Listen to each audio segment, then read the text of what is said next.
สวัสดีครับ I'm Point from ค้นพบ Overcoming the Past Part 2 If you have time, please also be sure to check out Part 1, the previous video, because there we laid the foundations which I think are important for our continued discussion. So, when it comes to the issue of the past and how and why you may feel stuck in the past, or somebody or one may feel stuck in the past, why one may feel trapped in the past, trapped by the past, and one may begin to realize that by being stuck in the past, it has some sort of negative effect on our life in the current day and moving forward in some way, shape, or form. So then this begs the question, how do we learn to overcome the past, whatever happened in the past, whatever injustice happened to us, whatever wrongdoing happened to us, or whatever unfortunate or misfortune that happened to us? How do we overcome this? So that the past no longer has to determine your future, so that the past no longer has to repeat itself as you go onwards and walk towards your future, so that the past no longer holds you down or limits you in some way, shape, or form, so that your past no longer works against your life, but rather now you can learn to relate to it in a way that it now serves you as you move forward. Now, to go back to the previous video in part 1 real quick, just to sum up again, the main idea that I wanted to propose there was that we must first consider what areas of our life do we truly have control over. Would it be fair to say that it is our responsibility to take ownership of the areas in our life that we truly have control over? And therefore, on the other side of the fence, it is not our responsibility to take responsibility for those things that we don't really have control over. So, number 1, you don't really have control over what other people do to you. You don't truly have control over other people's behaviors. You don't truly have control over other people's opinions, attitudes, beliefs. You don't truly have control over what other people say. You don't truly have control over the situations, events, or circumstances of life that happens around you and to you. But then, what do you have control over? If we really think about it, what we truly have control over and what we must learn to be responsible for and take ownership of is how we choose to respond. We must learn to take responsibility in our response to life's challenges and difficulties, which includes injustices and what other people do to us. Taking responsibility for how you respond means taking responsibility for how you choose to think about what happened. The perception or the perspectives that you choose to adopt. How you choose to interpret what happened, or how you choose to interpret the situation and make sense out of it. And therefore, the attitudes that you choose to adopt. And more importantly, the belief systems that you create about what happened. Again, you have responsibility over how you choose to respond in life. You're not responsible for other people's wrongdoings or their wrong actions. You're responsible for how you choose to respond, which in other words, we could say you are responsible for your emotions and your feelings, your thoughts, attitudes, and beliefs. And how you choose to respond or how you choose to think about something in the past, therefore, is under your domain of control. And learning to take control over this in a way that serves us is the process and journey of learning to overcome your past. But before we can switch out an unhelpful lens, per se, before we can learn to switch out an unhelpful way of thinking about what happened, a limiting or disempowering way of thinking about it, a disempowering attitude or belief, before we can learn to suddenly change that for a helpful one, for an empowering attitude for an empowering way of looking at it, for an empowering belief system, we must first understand the mechanisms of how this all works. Because you can't just force yourself to think differently, right? That's not how it works. It goes against your belief systems, and you're pushing against the wall, and it's only going to backlash and backfire. So I want to first observe that, therefore, if we want to learn to take responsibility for what we truly have control over, then it means learning that life is about learning to do the best with what you've got, learning to do the best that you can. In other words, as the saying goes, life is not about what happens to you, but how you choose to respond. And once we see the beauty behind this meaning, once we start to appreciate that doing the best with what you've got can be a really meaningful and rewarding process of personal growth, we begin to embrace it more. And that helps us to overcome these past events that happened in our life. Now, I want to propose 3 simple steps that we can begin to use and employ. Step number 1 is we have to first learn to cope with and to tolerate our emotions and our feelings that come up when we think about the past. In other words, we have to learn to accept our emotions, our feelings, our thoughts that we have about the past, and learn to embrace this as an experience. Embrace the full experience of your emotions without judging it, without reacting to it. Because if you're reacting to your emotions, you're only going to feed the same unhelpful attitudes and beliefs that serve to cause you distress and cause you to feel in some way, shape, or form a victim to life's circumstances or a victim to your past. And we discussed about this again in last week's video. Once you're able to cope with and tolerate your emotions so that you're no longer reacting to them, you begin to consider and look at your own thoughts and attitudes and beliefs about what happened from a more objective position. And with this objectivity, we begin to consider and see how our thoughts and thinking link to our beliefs and how these feed back on each other and how they create the stressful, dissatisfying, feelings and emotions that come along with it. Once we start to see our own emotions when we think about the past from a more objective place, we are then able to consider the nature of your beliefs. You're able to consider the nature of your beliefs and really look into it and dissect it, pull it apart, and consider why you had that belief in the first place, how the belief was created in the first place, and consider why perhaps you have a need to continue to think in that way, to believe the things that you do. Perhaps you begin to consider how that belief serves you, because the belief must serve you in some way, shape, or form. But then you flip it on its head and you consider, okay, despite how it serves me, what does it cost me? In other words, how does that belief perhaps limit me or hold me down or cause me to actually suffer in some way, shape, or form without realizing it? And once you begin to play with step 2 and really dissect and understand your beliefs, we can then go to step 3, which is changing those unhelpful, limiting beliefs that cause you to feel stuck in your past, and changing it for more helpful beliefs, more empowering ones that serve you and those around you as you continue to walk forward in life into your future. And these empowering beliefs are centered around you taking back power and you taking back control, because you begin to focus on the things that you can do, because they're what you truly only ever have control over. And that's how you choose to respond. And that's doing the best that you can. That's doing the best with what you've got. And that's when you begin to jailbreak this cycle of past being stuck in the past, or break free from the past continuing to haunt you.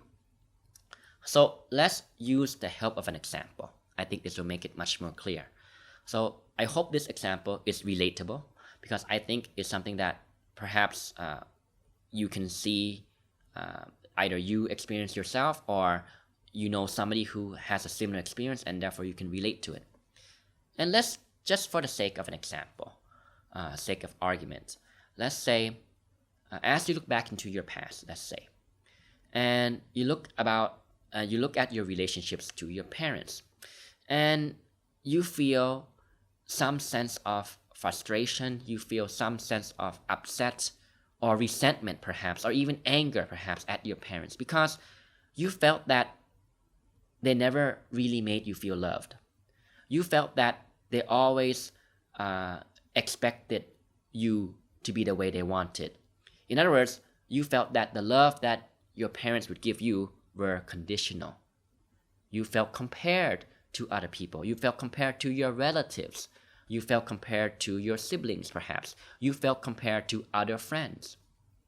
And regardless of the reason that your parents did this, perhaps they intended to motivate you and they intended to do good, but they didn't understand the significance of the psychology or the implications of their approach. They made you feel that you were never good enough. They made you feel that that you were not good enough, you're not worthy, and that you're not valuable, and that you're not lovable. Let's say. Because they always compared you to other people. And whenever you had successes in your studies, in school, or in any domain of life, in your work, they didn't really take much time to celebrate it with you. But you felt more always pressured to be more, to do more. And you always felt pressured by your parents to do something. And you felt judged in that process. Let's say. So how do we apply step 1, 2, 3? Step 1. As you think about this, I want you to practice embracing the emotions and the feelings that come up. And observe the thoughts that come up. Maybe you feel frustrated, maybe you feel angry, maybe you feel resentful, maybe you feel disappointed, maybe you feel scared, maybe you feel unloved, maybe you feel that they robbed you of something in some way, shape, or form. Maybe you feel that you never got to experience a good childhood because of the family dynamics. Whatever it may be. Notice that if you try to ground yourself in the present moment and embrace these emotions, notice that you're still okay. You're still alive. And notice that you're beginning to teach your brain that, wait a minute, you have way more power and you have way more control than these emotions, these thoughts, and these feelings. And that in one sense, they are just experiences that come and go. You could just be sitting there watching this video, listening to my voice, or just sitting there in contemplation, in self-reflection. You're sitting in a room, a comfortable room, in your bedroom, in your living room, or wherever you are, and it's safe, but you see your emotions change, the gravity, the momentum, the thoughts. And you see that in one sense, these things are self-created by your mind. And you begin to see that, you feel worse and worse and worse when you begin to forget that these things are just thoughts. In other words, you feel worse when you believe your thoughts to be true and validating.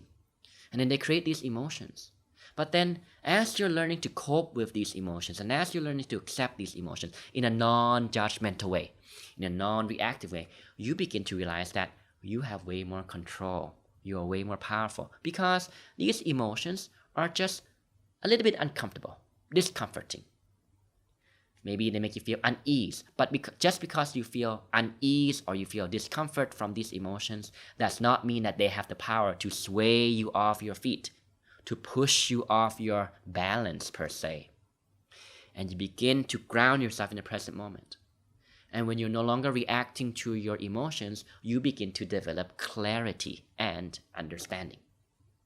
Notice that. Then we go to step 2. Approach considering your beliefs or your feelings or your emotions in a playful, curious, non-judgmental kind of way. This feeling that I have today, that I feel haunted by the past, I feel that I'm not good enough and that I'm not worthy since my childhood. It's because of my childhood, let's say. You feel that, how and why was that belief created in the first place? It's because of the upbringing from my parents, the family dynamic. Out of their good intentions, they try to get me to be focused on my work and my studies and my school, but they compared me to other people and they made me judged. They made me feel judged, and they made me feel that I wasn't good enough and that I wasn't worthy of receiving love, let's say. So that's where this belief comes from. Okay. How does it serve you? Well, certainly makes me feel bad. So in that case, maybe it's not serving you anymore. Maybe you created it. And by the way, belief systems are often created. We just take it on. We just copy it. We just receive it from social conditioning. So I just want to say this because this is by no means your fault. I want you to understand that. It's just the psychology of it. So, how is it serving you? Well, I can certainly see that it's doing me more harm than good. Okay, so let's look at the other side. What is it costing you?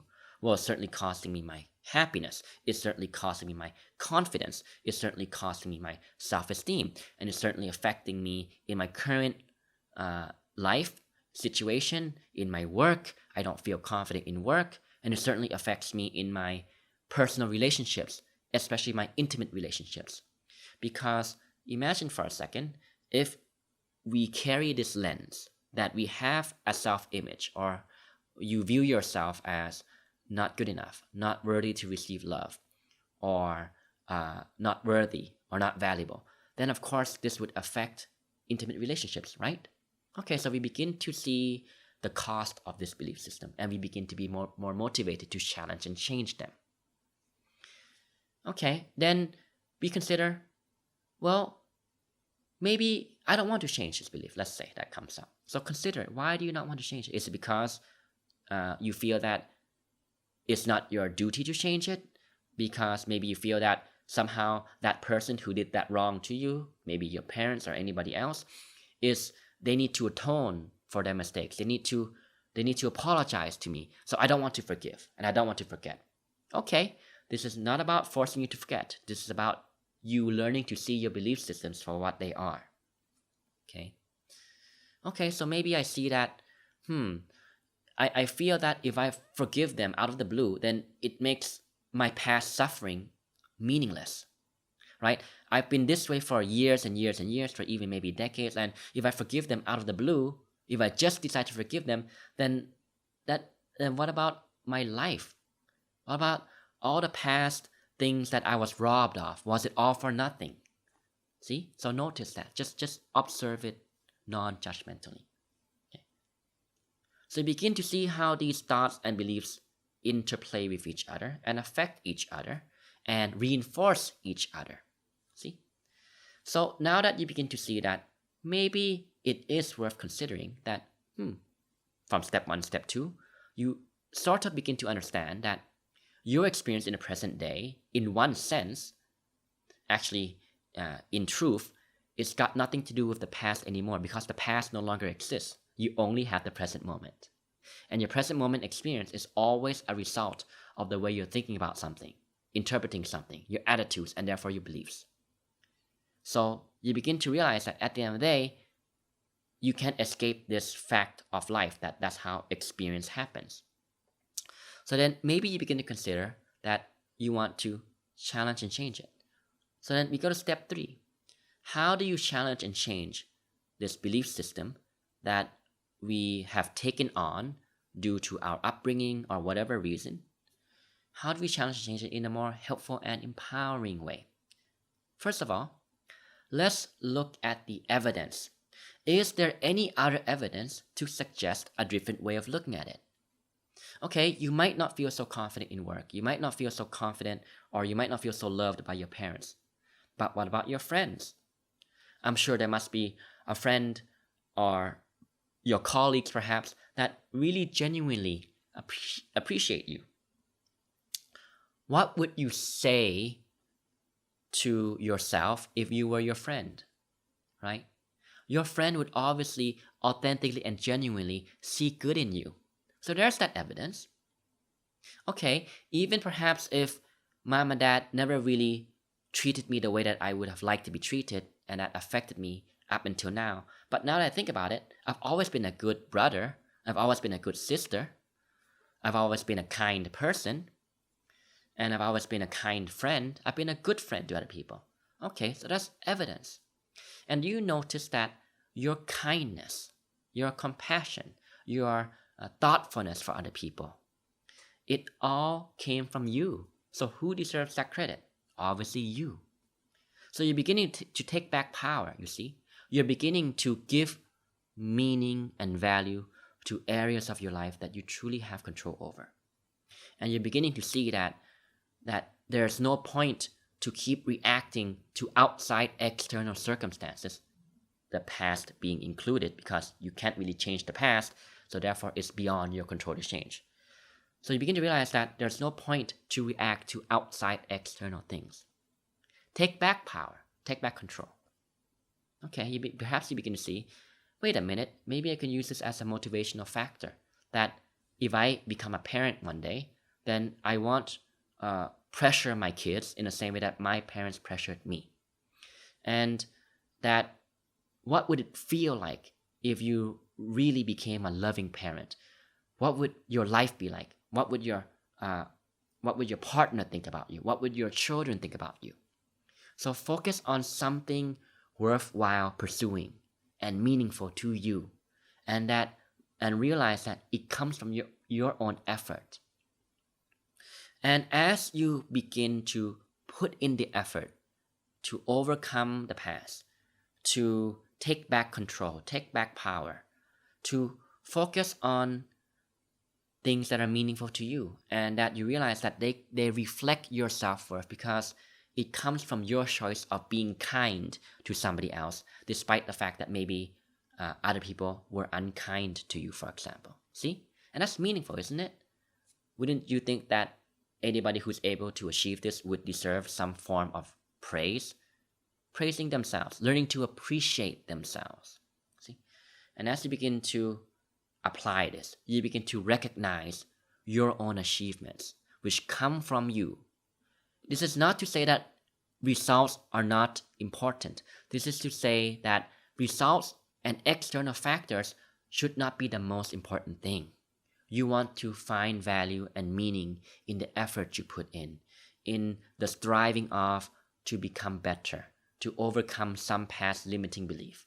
And each step you take is your victory because it represents the courage that you have had to summon up, the strength that you have to summon up in order to do something meaningful and valuable for your life and those around you. And this is what I would propose the way to overcome the past.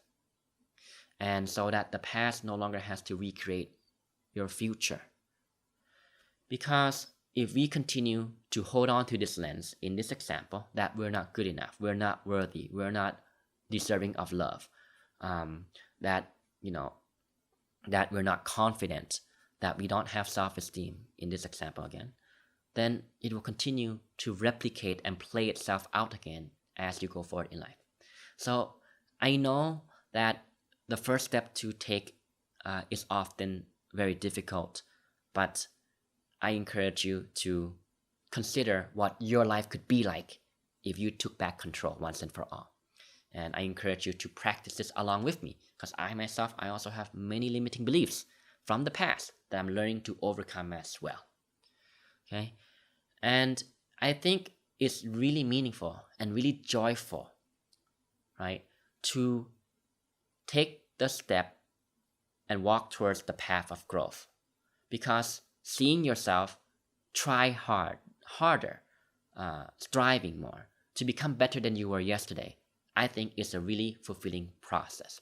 And I hope these 2 videos were valuable for you. And I hope it encourages you or inspires you or motivates you to continue along the path of self-development and self-actualization with me. Thanks for watching.